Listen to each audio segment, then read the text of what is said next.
Então, irmãos, aproveitando o momento que nós estamos, né, véspera de Natal,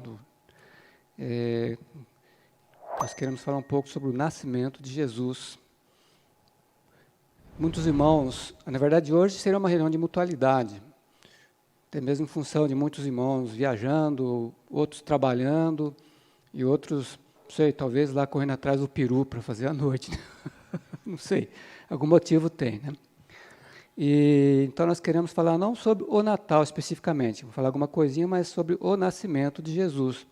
É a mesma coisa? Bom, os irmãos cheguem à conclusão depois da mensagem. Então, o nascimento de Jesus.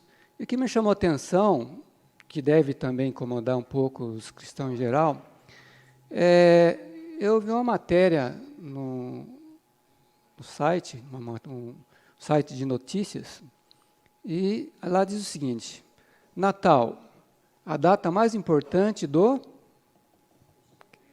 que vocês acham? Cristianismo, do comércio brasileiro. A data mais importante do comércio brasileiro. E eles falam nessa matéria que para a felicidade do shopping e infelicidade do público pode ser preparar. Vai ter muita fila nas suas compras. Só para título de exemplo, 18 mil pessoas foram à inauguração de uma árvore de Natal aqui na Nata. No shopping, em um shopping, 18 mil pessoas foram lá na inauguração da árvore de Natal. Mas assim, essa matéria não fala em momento algum a Jesus.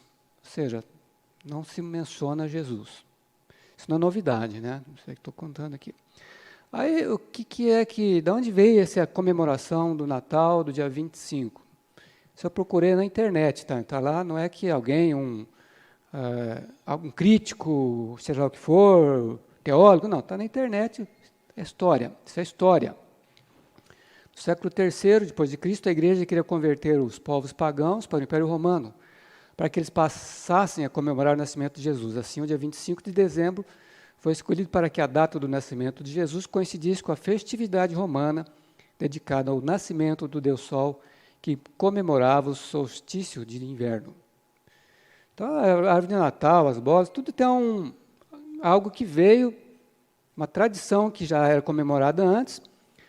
Acho que Constantino, se eu não me engano, introduziu a religião oficial no Império Romano e foram trazidos. Mas assim, diante disso, nós vamos fazer o quê, irmãos? Outrora, nós éramos bastante críticos, né? Eu lembro que quando alguém vinha me desejar Feliz Natal, eu ficava até bravo. E o que nós ganhamos com isso, irmãos? Ganhamos a simpatia das pessoas, ganhamos o quê? Não ganhamos nada com isso, nós só perdemos. Então, encorajamento para os irmãos não perder tempo com essas coisas que não edificam, mas só causam divisão. Mas é uma ótima oportunidade de nós falarmos de quem, então? Alguém te deseja Feliz Natal, o que você vai fazer? Opa, vamos falar então, Natal, o que é o Natal, né? O porquê do Natal, quem é que nasceu nesse Natal? E eu tenho tido essa experiência, né? Recebi já alguns cartões de felicitações de Natal de alguns amigos, e lá eles realmente não falam nada de Jesus. Eles falam, desejo felicidades, amor, prosperidade, biriri bororó. E eu agradeço e coloco lá, obrigado, Deus abençoe você, a sua família, e que Jesus, o aniversariante, realmente faça parte da sua vida. Então, irmãos, vamos aproveitar essa oportunidade e falar de Jesus abertamente. Você pode falar com qualquer um.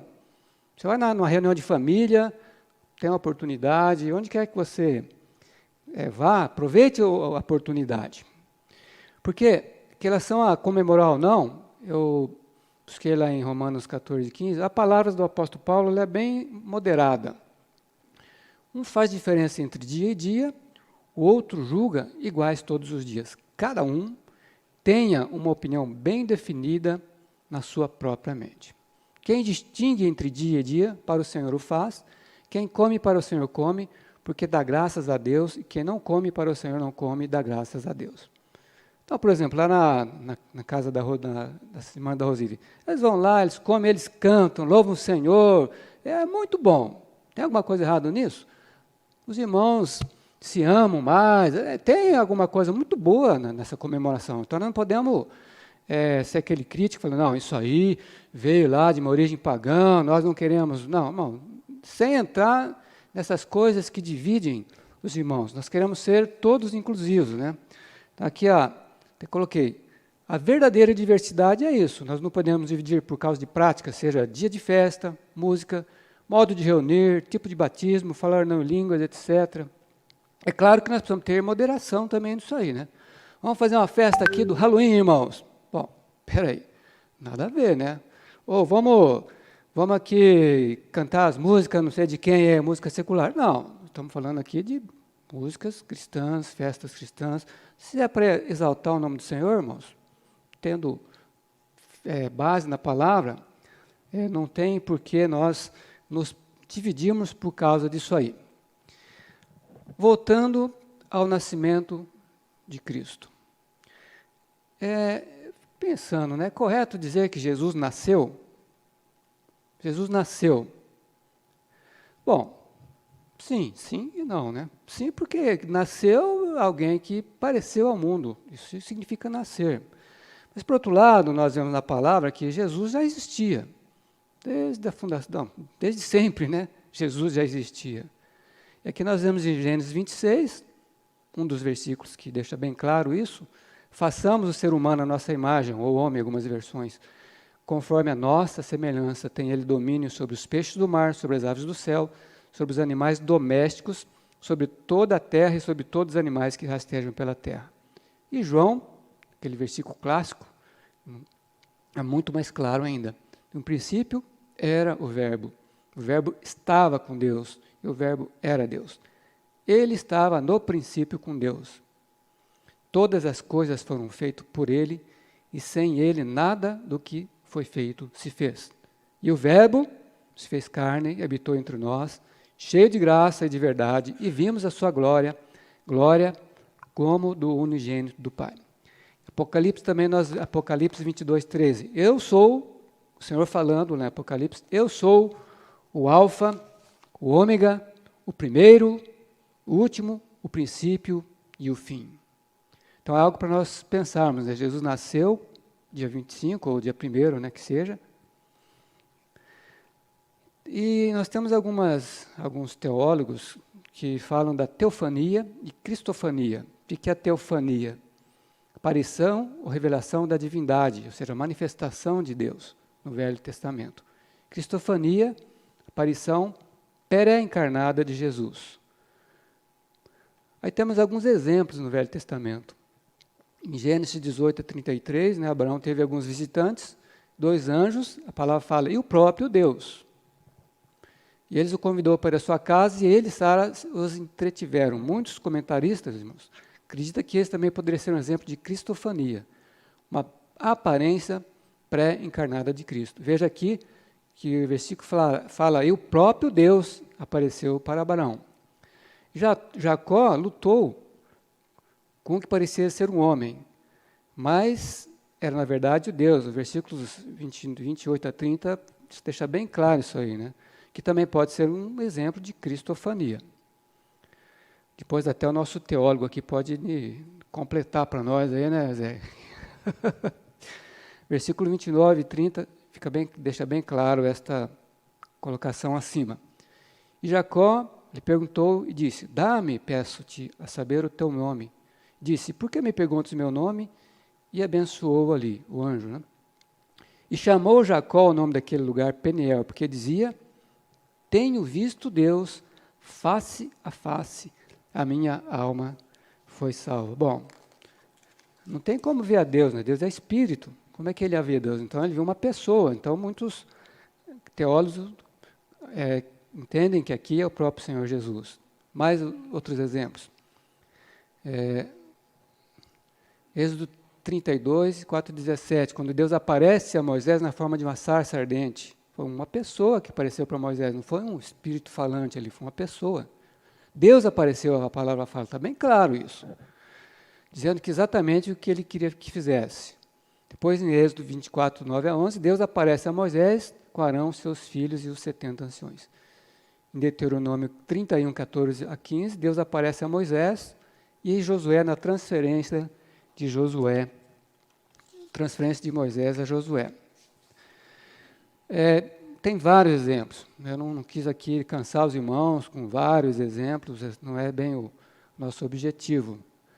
É só assim mostrar que o Senhor já existia, o Senhor já era Deus, né? Não é que agora apareceu um homem, que agora então Jesus aparece no mundo, e agora começa todo o processo. Não é. Então assim, o Senhor poderia ver, então, se ele já estava pronto, né? Desculpe o termo aqui, pronto, talvez não seja muito adequado, mas o Senhor já estava pronto, Cristo já estava pronto. E ele vem, e Deus utiliza os princípios da natureza. Por isso que quando Deus coloca os princípios, já estava estabelecido. Como é que se nasce? Através de homem a mulher da luz, e por aí vai. E aí esse tenro e frágil bebê nasce, precisa ser alimentado, transportado, ser um fugitivo, ser agasalhado. E nasce no manjedouro, local de alimentação diante dos animais.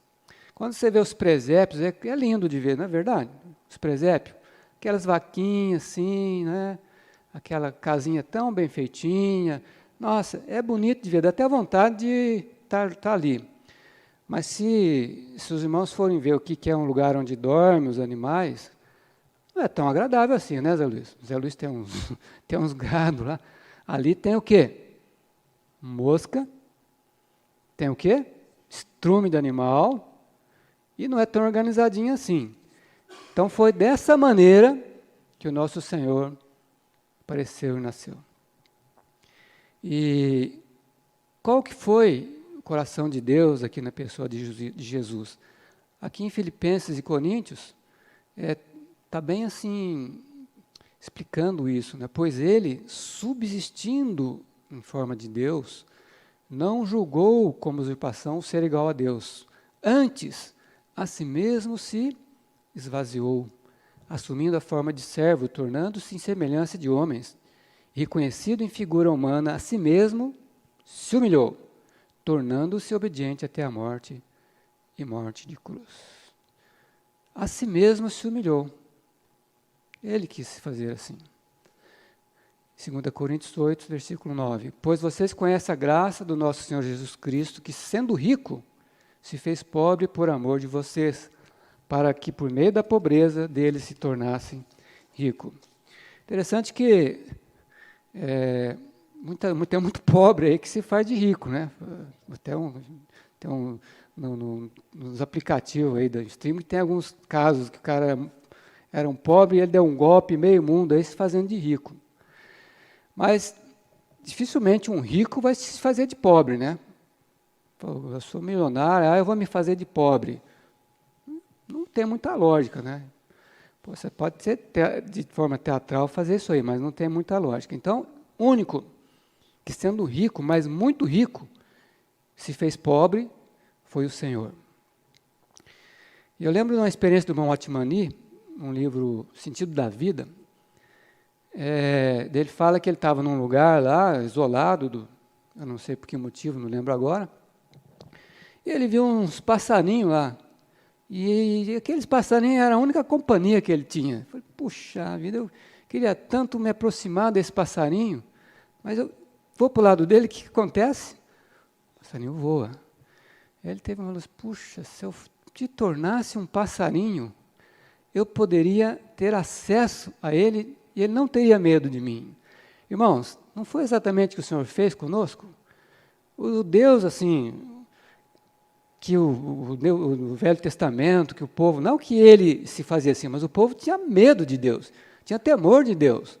Tanto é que quando o povo estava saindo do Egito, falou, não, fala com Moisés aí, por favor, nós não vamos subir o monte, nós temos medo, nós temos temor de Deus.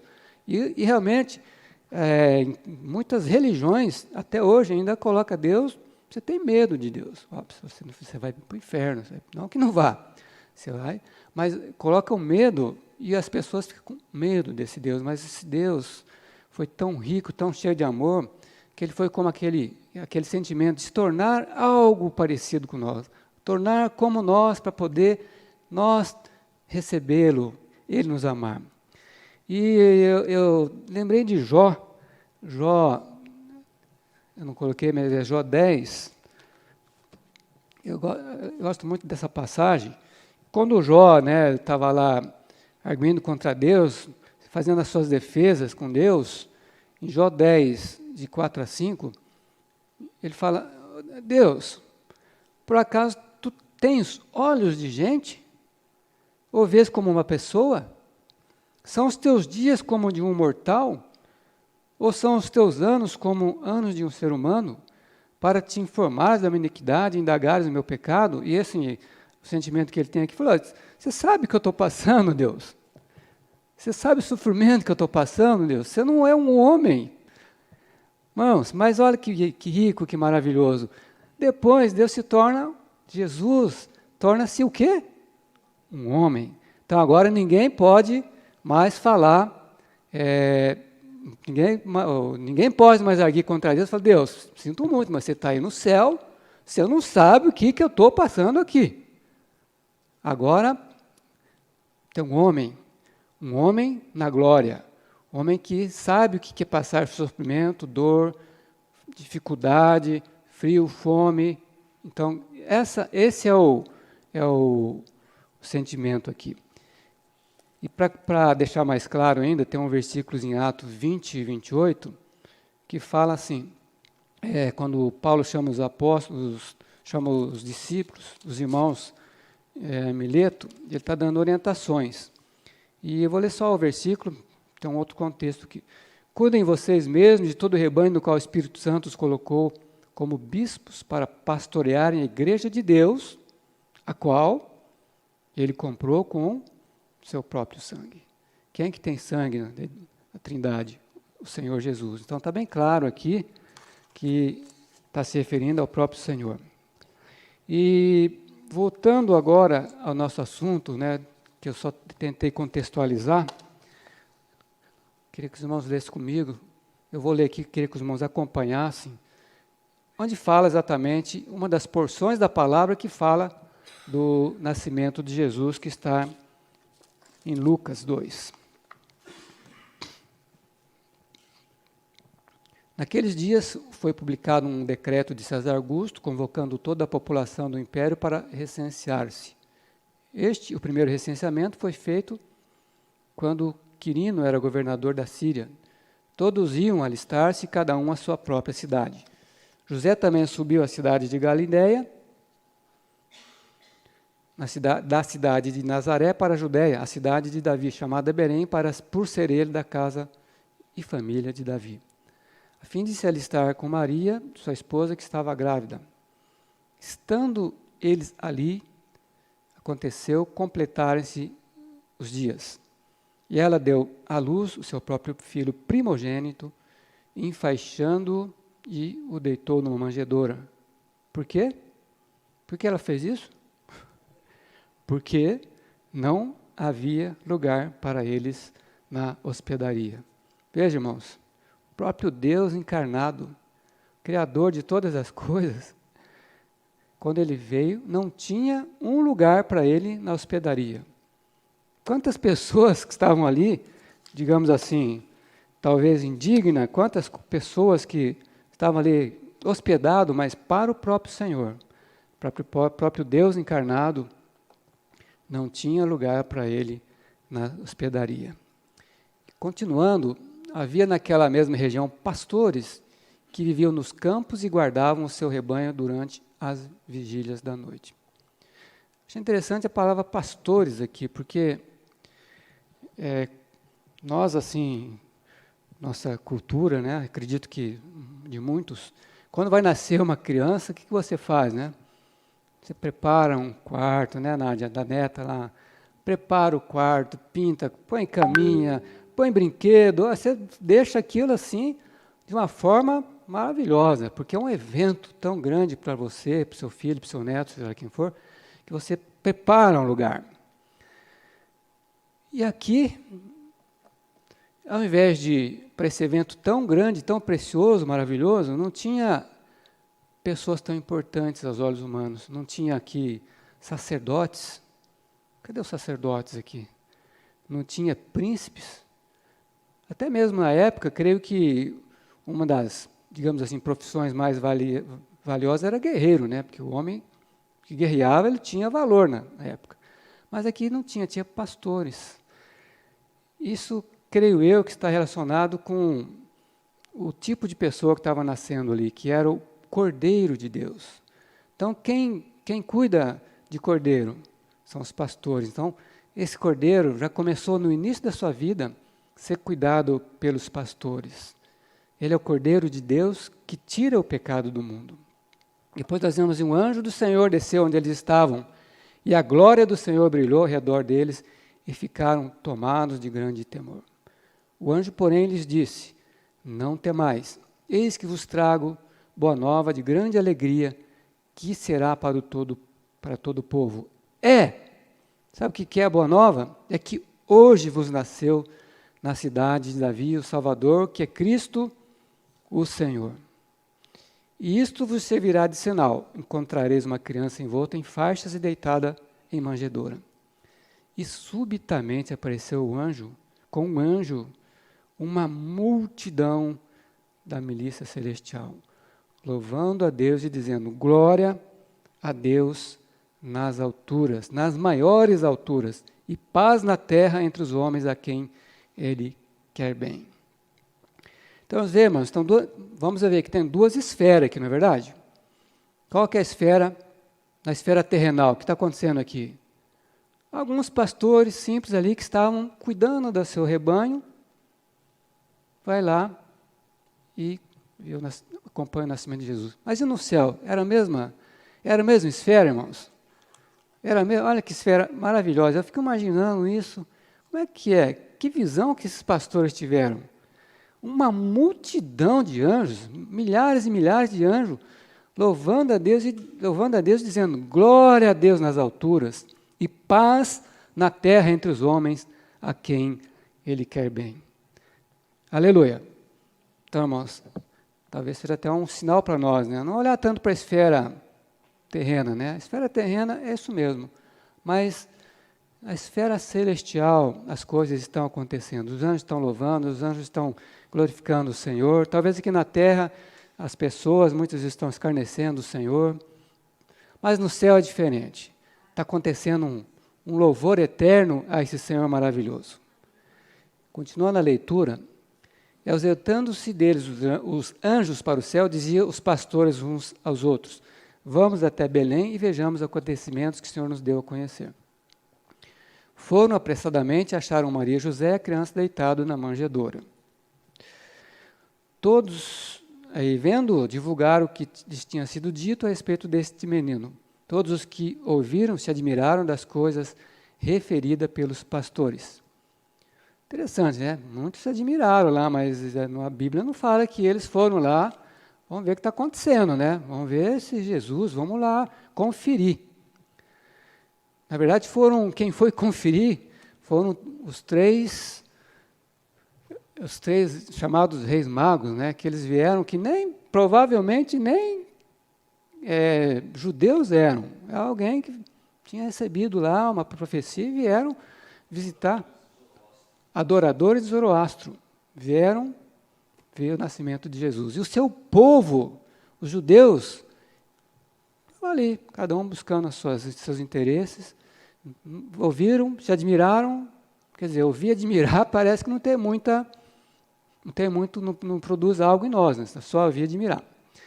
Maria, porém, guardava todas essas coisas, meditando no seu coração. Voltaram então os pastores, glorificando e louvando a Deus por tudo que tinham visto como lhes fora anunciado. Versículo 21. Completado 8 dias para ser circuncidado, o menino deram-lhe o nome de Jesus, como lhe chamaram o anjo, antes de ser concebido. Passados os dias da purificação dele, segundo a lei de Moisés, levaram a Jerusalém para o apresentarem ao Senhor. Conforme está escrito na lei do Senhor: todo primogênito ao Senhor será consagrado. E para oferecer um sacrifício, segundo o que está escrito na lei, um par de rolas ou pombinhos. Se nós forem ver lá em Levíticos 12, depois do nascimento de um filho, a mulher tinha que fazer a oferta de um cordeiro. Mas por que aqui eles ofereceram, então, um par de rolas ou 2 pombinhos? Por quê? Muito pobre. Aí fala lá mesmo em Levítico, fala no versículo, mas se por causa da tua posse você não conseguir levar uma ovelha, então pode levar um cordeiro. Você vê, irmãos, como aquele versículo, pode levar uns pombinhos, desculpa. Você vê como aqueles versículos, agora fica mais claro, né? Ele subsistindo na forma de Deus, não o julgou ser igual a Deus. Tudo isso, irmãos, para mostrar que o Senhor está preocupado com riqueza, com pobreza, mas ele vinha se esvaziar, para agora eu vim para ser o Cordeiro de Deus. Outra coisa que a gente vê que as pessoas dão muito valor ao nascimento de Jesus. Mas tanto quanto o nascimento de Jesus, a morte na cruz, com o derramamento de sangue, e a ressurreição, são também esses grandes eventos da humanidade, porque é claro que se não nascer, não morre, né? Se não morrer, não ressuscita. Não estou dizendo que não. Mas o Paulo, e nós na palavra nós vemos claramente isso aí, que o mais importante de tudo, irmãos, é o Senhor ter ressuscitado. Em Coríntios 5,14 diz, se Cristo não ressuscitou, é vã a vossa fé. Porque a grande maioria das pessoas, né, no mundo, eles creem, acreditam que o Senhor Jesus nasceu, não é verdade? Nós estamos no ano 2023 do nascimento de Jesus. Se eu não me engano, é o calendário gregoriano aí. Então, não existe problema com relação ao Jesus histórico. A história reconhece que ele nasceu, ele morreu. Mas quanto a ressuscitar, aí já é um pouco diferente. Por isso, irmãos, que nós tenhamos isso no coração, né? O Senhor não simplesmente nasceu, morreu, ressuscitou, ascendeu ao céu, está tudo bem. Não, o Senhor morreu, o Senhor nasceu, morreu, ressuscitou e hoje está vivo. Hoje existe um homem, esse homem que passou por tanto sofrimento, que se esvaziou, hoje está na glória. Lá em Filipenses mesmo fala, né? Porque Deus deu-lhe um nome que está acima de todo nome, para que todo joelho se dobre nos céus, na terra e debaixo da terra. E o nome de Jesus seja exaltado acima de todas as coisas. Amém, irmãos? Essa é uma pequena palavra que eu gostaria de deixar para os irmãos. Como eu disse, é apenas para dar um pontapé inicial, que os irmãos, então, possam completar o sentimento, caso o Senhor lhe dê essa necessidade. Amém? Do nascimento de Jesus, na verdade, nós estamos falando, para mim, de um dos maiores milagres do universo, que é a encarnação a encarnação do nosso Deus. Irmãos, quando eu penso nesse assunto, eu fico, eu não sei descrever, constrangido, fico emocionado, fico impactado. Porque vamos pensar o seguinte, irmãos, nosso Deus é um Deus imutável. Né? Como nós vimos, Ele é eterno. Ele sempre existiu. Ele sempre foi a expressão do verbo de Deus. Né? O falar de Deus na Trindade é Cristo. Né? O agir de Deus, do Deus triuno, é o Espírito. E a vontade do Pai está tudo ali. A gente fala da pericorese, né? Dessa mistura do Deus triuno. Então, o Cristo, ele sempre esteve lá, o Filho, né? Mas ele era Deus, somente Deus, eternamente Deus. E esse Deus imutável, há 2000 anos atrás aconteceu algo com ele, irmãos. Esse Deus eterno se encarnou. Ele nunca foi homem antes. Ele nunca experimentou o que é viver uma vida humana. Nunca. É óbvio que, como Deus, Ele é conhecedor de todas as mazelas humanas, de todos os sentimentos humanos, mas do ponto de vista do Criador. E como alguém que está observando a criação. Como a gente, às vezes, um exemplo ruim, mas quando você tem um animalzinho em casa, você percebe se ele está triste, se ele está alegre, se ele está doente, mas você não consegue viver a vida daquele animalzinho. Mas a partir de um momento, no tempo, na plenitude do tempo, o nosso Deus eterno, Ele se encarnou, irmãos. Se encarnou para viver a vida humana, para Ele saber as dores, passar pelo sofrimento sobre a perspectiva do ser humano. E não só isso, irmãos, não é só para Ele experimentar a natureza humana, mas sim para Ele se tornar um conosco e para, por meio da sua encarnação, na sua morte, Ele levar consigo todos os nossos pecados. Não é isso, irmãos? Ele teve que se esvaziar para vir até aqui, porque a única maneira de poder carregar os nossos pecados é Ele vivendo a vida humana como homem e carregar sobre si os nossos pecados. Então, do ponto de vista, irmãos, da vida de Deus, este momento é um momento crucial. Deus se tornar um homem, viver a vida humana, para que Ele chegasse até nós e na sua morte, Ele nos resgatar juntamente com Ele por meio da sua morte e da sua ressurreição. Nisso nós vemos as boas novas. Nisso está verdadeiramente o amor de Deus. Né? Não sabemos dizer, irmão, se houve algum risco aí, né? se Jesus, na sua humanidade, Ele correu risco, porque se Satanás o tentou, provavelmente existia um risco dele sucumbir, ou ele não resistir à vida humana e vindicar novamente a deidade. Eu não sei dizer, irmãos, mas o fato é que Satanás foi tentá-lo como homem, não é? Mas ele foi aprovado em todas as coisas. Não houve dolo nenhum, não houve nenhuma marca, nenhum pecado, nenhum escorregão que pudesse comprometer o objetivo da encarnação de Deus. Então, irmãos, quando eu vejo esse período da história onde Jesus viveu, me emociona, irmãos, de verdade, saber que o nosso Deus, Ele veio até nós para trazer a condição, né? Eis o Cordeiro de Deus que tira o pecado do mundo.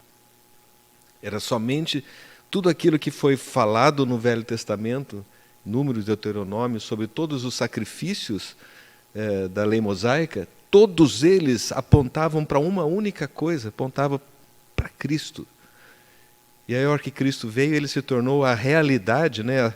A realidade dos bens vindouros, que fala em Hebreus, né? Ele se tornou a realidade de tudo aquilo que foi falado no Velho Testamento, para que efetivamente todos aqueles sangues de bezerros e ovelhas tivessem eficácia na morte redentora e definitiva de Cristo.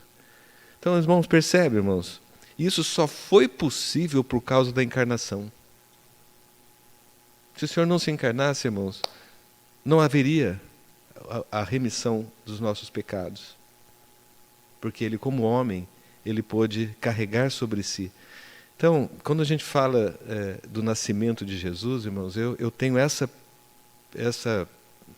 visão, esse sentimento, porque é algo grandioso demais. Eu diria que dos maiores milagres do universo é o nosso Deus se encarnar. O segundo maior milagre, irmãos, é nós nos tornarmos participantes da vida divina. Percebe? Ele veio para que nós, o Deus eterno se tornou homem, para que nós, homens, pudéssemos ser participantes da vida divina. Esse é o resultado da encarnação. Então, esse para mim é o significado do nascimento de Jesus. Sabe, é trazer para nós essa condição maravilhosa de nós podermos participar da natureza divina. Amém. Eu achei interessante como que Paulo fez a leitura dessa encarnação divina. Como ele fez essa leitura? Está escrito em Filipenses 2, ele fala assim, por quê? Tem uma razão para isso. Porque quando Cristo se encarnou, ele veio resolver um problema. Ele veio restaurar a nossa humanidade caída. Se ele não viesse como homem, não teria condição de restaurar a nossa humanidade caída. E por isso Paulo fala assim, ó, 2:5, em Filipenses 2:5, ele fala assim, tende em vós o mesmo sentimento que houve também em Cristo Jesus. Quer dizer, é profundo isso aqui. Tende em vós o mesmo sentimento que houve em Cristo Jesus. Qual foi o sentimento que houve em Cristo Jesus? Foi o sentimento de esvaziar-se da divindade para nos alcançar. Lá no abismo, ele desceu para nos alcançar. Aliás, eu acho que ele desceu lá no mais profundo do abismo para nos resgatar, porque a palavra diz isso, né? A palavra diz isso. Aí continua, pois ele, subsistindo em forma de Deus, não julgou como usurpação o ser igual a Deus, porque alguém já tinha se usurpado a ser igual a Deus, para que o homem caísse e ficasse na situação de desumanidade que ele já estava. Então ele conquistou esse lado da usurpação de Satanás, ele não tomou como usurpação. Então ele já começou a frear a situação aqui. E fala assim, pois subsistindo em forma de Deus, não julgou como usurpação o ser igual a Deus. Antes, a si mesmo se esvaziou, assumindo a forma de servo, tornando-se semelhança de homens e reconhecido em figura humana. Isso tudo aqui é Deus tomando todo esse esvaziamento. Mas Paulo fala, tende em vós o mesmo sentimento que houve em Cristo Jesus. Então, nós, irmãos, nascemos cheios de nós mesmos. E o que ele está falando aqui? Para também nos esvaziarmos. Tende em vós o mesmo sentimento. Então fala assim, semelhança de homens, reconhecido em figura humana, a si mesmo se humilhou, tornando-se obediente até a morte, morte de cruz, quer dizer, a morte mais terrível que podia ter. Pelo que também Deus o exaltou sobremaneira e deu o nome que está acima de todo nome. Então existe eu sempre vejo nisso aqui um caminho, o caminho do esvaziamento de Deus e da ressurreição, da glorificação de Cristo, desse Cristo. Então esse caminho Deus conquistou para nós. Ele foi lá, buscou e também nos incluiu aqui, ó, a si mesmo se humilhou, pelo que Deus também o exaltou. Nós estamos juntos, irmãos. Nós somos crucificados com Cristo e ressuscitamos com Cristo e Ele nos assentou nas regiões celestiais. Isso aqui é um fato que Paulo fez essa leitura e viu.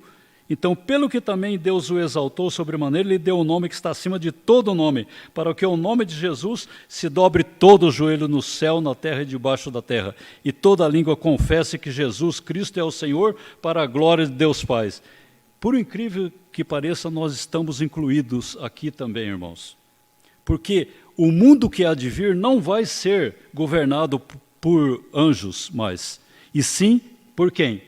O que a palavra diz?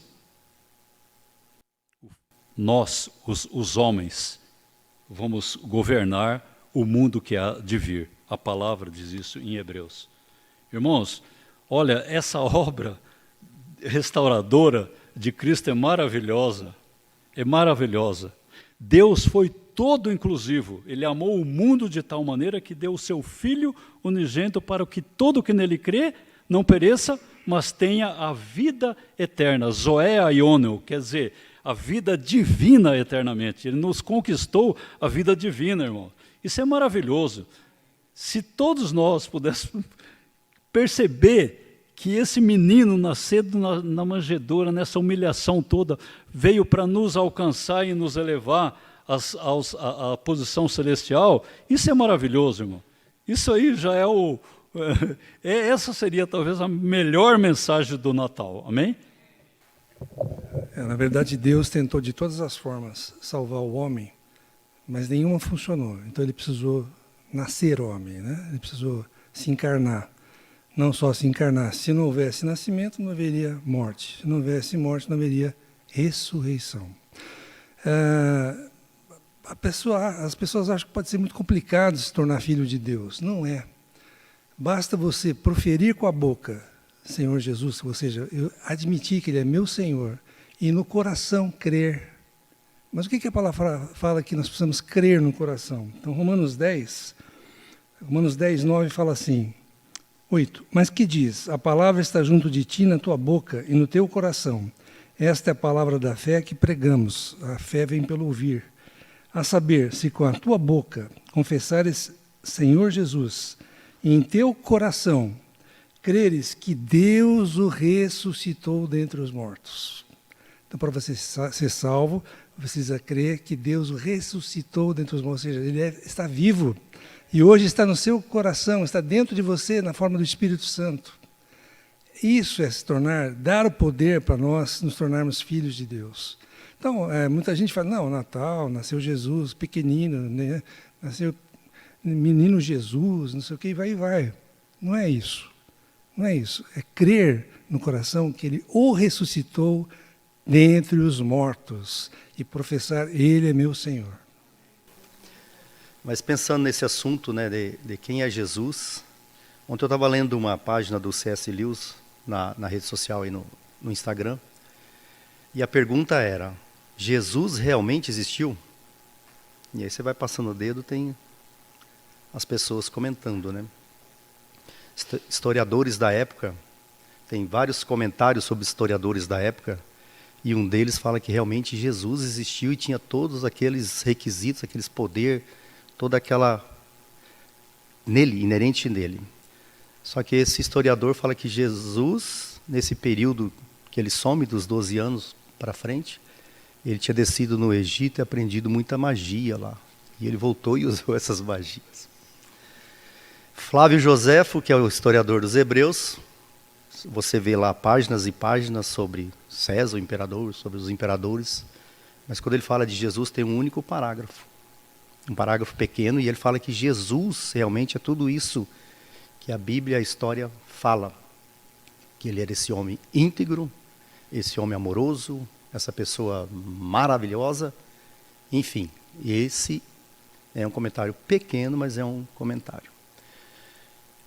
Diante do que o Valquir compartilhou, eu quero lembrar um versículo de Mateus, capítulo 11, acho que verso 25, que Jesus está dizendo assim, graças te dou, ó Pai, Criador do céu e da terra, que ocultaste essas coisas dos sábios e dos entendidos e as revelasse aos pequeninos. Eu fiquei pensando sobre esse versículo, né? Quando o nascimento de Jesus, e olha que os profetas vêm falando isso há milhares de anos. E aí, quando do nascimento de Jesus, se sou eu, e graças a Deus que não sou eu ia lá na sinagoga, eu ia lá no templo, chamar os entendidos, os sábios, porque daí a revelação dessa notícia ia pegar muito mais. Pensou? Sacerdotes falando, ó, vai nascer o menino Jesus, o Messias enviado por Deus o Pai. Mas louvado seja o Senhor, porque Ele ocultou essas coisas dos sábios e dos entendidos. Já pensou se esses sacerdotes entendidos da época da sinagoga soubessem dessa notícia, eles iam se encher de uma notícia dessa E olha como que eles iam passar como portadores dessa notícia. Mas aí, aonde que foi essa notícia? Né? A história fala que é para 3 pastores, guardadores de gado que estavam lá. Certamente homens iletrados, que não sabiam nada, não tinham lido isso na Torá. Não sabiam. E foi para esses 3 pastores que foi revelado essa grande verdade. E esses pastores descem lá e vê isso, e vê essa cena. Jesus na manjedoura, porque não havia lugar na cidade para acolher. Deus, o Pai, escondeu e ocultou essas coisas dos sábios e dos entendidos e as revelou aos pequenos. Semana passada o irmão compartilhou sobre a revelação da igreja. Se sou eu novamente, chamo as autoridades da cidade na pessoa de Jesus e revela a igreja para homens entendidos, homens sábios, para poder passar essa notícia. O Zé deu um spoiler aí semanas anteriores. O lugar onde Jesus revelou isso, né? Hoje, olhando pela história, a gente vê que é lá no extremo norte de Israel, fronteira com o Líbano e a Síria. Este lugar, aos pés do Monte Hermon. Tem até lá hoje uma montanha enorme, com uma caverna, e era conhecido na época como Portal do Inferno.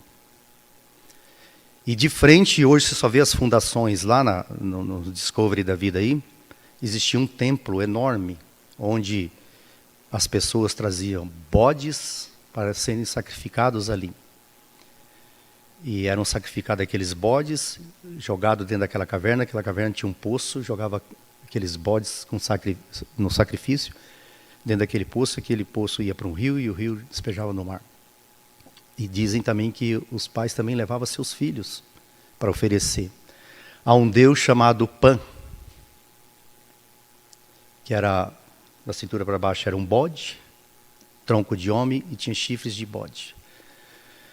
E aí Jesus faz a pergunta, Jesus está ali, diante dessa cena de pânico, por isso que chama Deus Pan, está ali com 3 dos seus discípulos mais próximos, Pedro, João e Tiago, certamente. E aí ele pergunta, diante daquela multidão, ele olha para aquela multidão e ele quer saber o que o povo fala a respeito dele, conhece a respeito da pessoa de Jesus Cristo. E aí a gente sabe, uns falam que é isso, outros falam que é aquilo. E aí Jesus pergunta para os 3, e vocês? O que vocês acham? Pedro antecipe e dá a resposta. Tu és o Cristo, o Filho do Deus vivo. E o Senhor revela a igreja ali. E o Senhor fala, isso mesmo. O Pai revelou isso e eu vou te revelar o mistério que há em mim, que é a igreja. E a igreja vai receber poder, que é esse portal do inferno, que as pessoas vêm aqui adorar e sacrificar, não prevalecerá. A igreja tem poder sobre essas coisas. E eu vou dar o poder para a igreja para vencer esse pânico, esse Deus terrível que está aqui, que é o Deus Pan. Deus, o Pai, ocultou essas coisas dos sábios e dos entendidos e as revelou aos pequeninos. Por que hoje a gente... O Valquir falou assim que rico não tem espírito de pobre, mas pobre às vezes tem espírito de rico. E ontem a gente estava num mercado simples, e aí as pessoas pegando coisas para esses festejos de Natal, aí saímos, aí a Edilane ainda comentou, minha nossa, né? As pessoas simples vêm aqui, pegar suas coisas para fazer uma festa, um jantar, nem que seja modesto, mas que abrangência pegou isso, né? O mundo todo comemora essa data. Não com esse sentido de que lembrar da pessoa e obra de Jesus Cristo, mas como um festejo, como unir famílias. E que bom que seja isso, mas que Jesus seja lembrado como nosso Senhor e Salvador. Amém?